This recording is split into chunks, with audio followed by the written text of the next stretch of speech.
but it's time to talk about I.S.S. Alan, what is the story of I.S.S.? Well, if you've seen the trailer, you know the story of I.S.S. A crew of two, featuring Ariana DeBose as Dr. Kira Foster and Chris Messina as Gordon Barrett.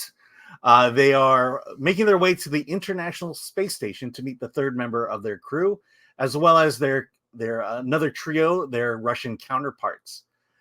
They arrive and everything's nice, everything's cordial, everyone's having a good time for the sake of humanity.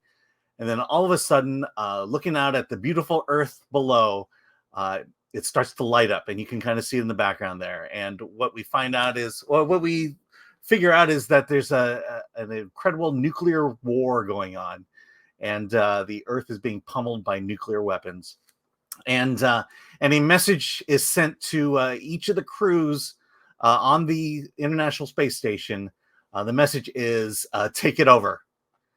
And so that's basically the plot of this movie is how will these Americans survive against a Russian team who also wants to survive, and at the same time follow the orders of their country. And that's what this movie's about. Well, the message comes in and it's like, take the space station by any means necessary, which basically means murder. So these scientists, so essentially it's kind of like a Twilight Zone episode. Yeah. And what I do on the positive side, it's 95 minutes. It's a 95-minute thriller with a great setup. I mean, you meet like Dr. Kira Foster is up there, Ariana DeBose. She's the lead character, but they're drinking vodka, they're bonding. You find out there's actually a romance between Chris Messina's character and Masha Mashkova, the character Veronica. It's Veronica? That's a terrible Russian accent. Please forgive me. So they're having a romance. So when the orders are given, it's tense. Immediately, somehow communications go out, and someone has to. This is very 2001. A Space Odyssey inspired. Someone has to go out and check the communications antenna, which Chris Messina's character Gordon goes out to check the communications. Is something wrong on the outside of the ship? Nothing's wrong. It was a ruse, and the arm, the sort of helper arm, comes over and knocks him away. In a gravity type situation going on. Yeah. The entire movie takes place in zero gravity, both on the ship and outside, obviously. And I thought that was pulled off really well. Although sometimes I'm like, are they on wires? And then they just took the wires out, which is probably, I'm sure that's how they achieved all of that. They're not going up in the. I want to talk about one trope that happens. And there's a point in the movie where the two women, the Ariana DeBose and then her Russian counterpart, they get together and in the moment of in the spirit of female unity, they realize that they're surrounded by kind of toxic masculinity that wants to go to war, and it's up to the two women to save it. And I know you're rolling your eyes at the moment, but this moment happens maybe 20 minutes into the movie. It happens really early on, and I remember watching it going, This a moment I expected much later in the movie. This moment felt to me too early, and as much as you start rolling your eyes at this moment, you realize there's kind of a payoff to this. That it wasn't just there for virtue signaling, but there's actually a plot twist that occurs because of it. And but I think in terms of my overall opinion of the movie, it's like I didn't hate the movie. It just felt like a very basic Twilight Zone sci-fi episode. There's a bit of virtue signaling, but ultimately it plays out the way it should play out. It's a great setup, and it just kind of plays out. To me, there was nothing really remarkable about the movie. It's probably one of those where if you need something to watch on a Friday night or over the weekend, this is something that's good to just throw on and watch.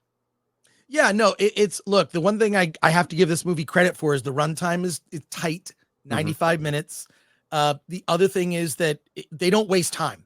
I mean, all the things that, if you've seen the trailer, what happens in the first probably 30 minutes of the movie. We won't talk about spoilers for the last hour or so, but this movie moves at a clip. It doesn't waste any time. When something, they just pivot immediately. This next thing, another thing that they have to deal with.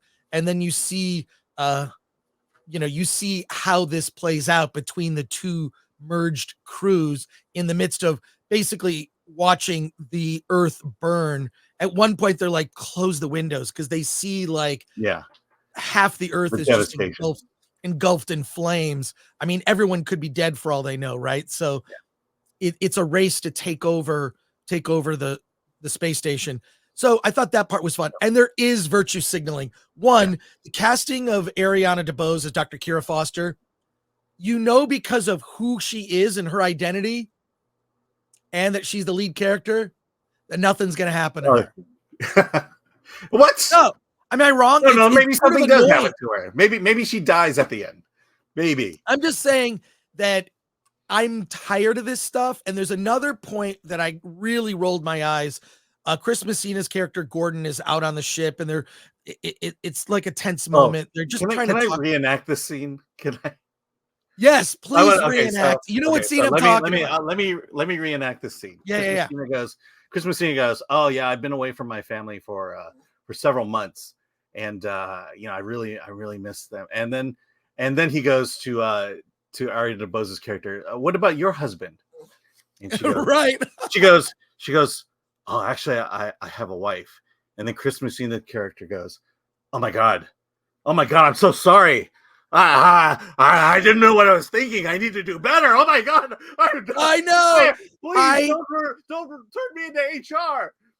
I hated that. It takes place about the middle of the movie. It was so annoying.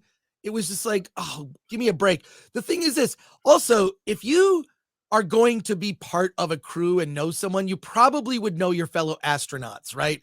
They'd send you a briefing about her, or you would have met over telecommunications. So the fact that he didn't know that was stupid. And the fact that he was so apologetic was lame virtue signaling. It's the most egregious moment of that in the film, but it did sort of like, I rolled my eyes. And then I said, they're definitely not going to kill her because, whatever. Okay, yeah. But the movie kind of stops. It's the worst part of the film. It's the moment it's the moment in the Batman. Remember in the Batman, which is like, we got to get these white privilege, and you're just like, oh God, shut up. Shut up. Because the reality is you could have cut the scene, you could have cut those lines up and it wouldn't. Yeah, you didn't need it. And it's that moment of lecturing. And you watch it or don't watch it. It didn't, it came, it went, and I just got back into the story. But it stood out to the point where we're talking about it. And we're talking about how much of an eye roll moment that was. It was a cringe moment. You didn't need it. It doesn't add to her character. I already liked her. We kind of got it. I already liked her. There's a thing. Have you ever heard of this book called Save the Cat? The book Save the Cat is for screenwriters, and it talks about moments in movies where characters do small acts of kindness that endear you to that character. Literally in the movie Superman with Christopher Reeve, 1978, he saves a cat out of a tree. There are other moments in movies. I've read the book. It's a very good book, and it just tells you how to create a character and that an audience will find endearing. And she brings these mice up with her. So she's doing an experiment that has to do with organ transplants. She brings up these mice to execute the experiment, and something happens to the mice. And you see her they're just experimental mice. They're meant to, be used in the experiment. But the fact that she has an affection for the mice makes her character, Ariana DeBose, endearing.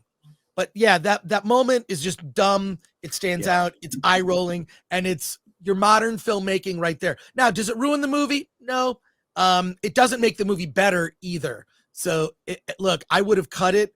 You don't need to know about her. She is there. Whatever. Do we need to know the sexuality of every character? We kind of do, because every character declares one guy's got this family and kids, the white guy played by John Gallagher, his character's name is Christian. he's got this kid, just wants to know about his kids and his family and what's going on. You've got the other Russians, they have family too. Gordon, has a wife and family as well. So like they kind of make sure to check the box that everybody, here's your which is why I'll say, I mean, to acknowledge that she has a wife on Earth is fine because everyone else is acknowledging the fact that they have families. But to kind of make it a lecture moment, that was my problem with it. The lecture moment is the issue. Yeah. So, yeah. There you go. Yeah, I mean, they could have said something. Well, tell me about your wife on Earth. Oh yeah, blah blah blah, as opposed to making it that moment. Yeah, but yeah. So I mean, look, did I have a good time? Yeah. Is it a great movie? No, not by any means. But I do have to give it credit for restraint. It's 95 minutes. If you're looking for a fun thriller, I think this is really good in the theater. The views of Earth and whatnot look great. Some of the effects were okay. You could kind of see like, especially when they're inside the ship, it does look like sometimes they're just floating on wires. They pull it off pretty well.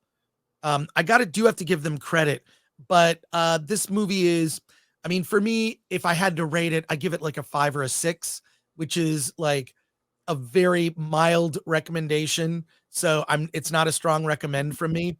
Alan, how would you rate I.S.S? I would give it a 6.5. This is like when I was a young adult and not married. We used to hang out at someone's house and we'd kind of wonder what movie do we want to watch. And we, apart from the big Hollywood stuff, it was like, let's see a little one. And this is probably one of those we might have put on.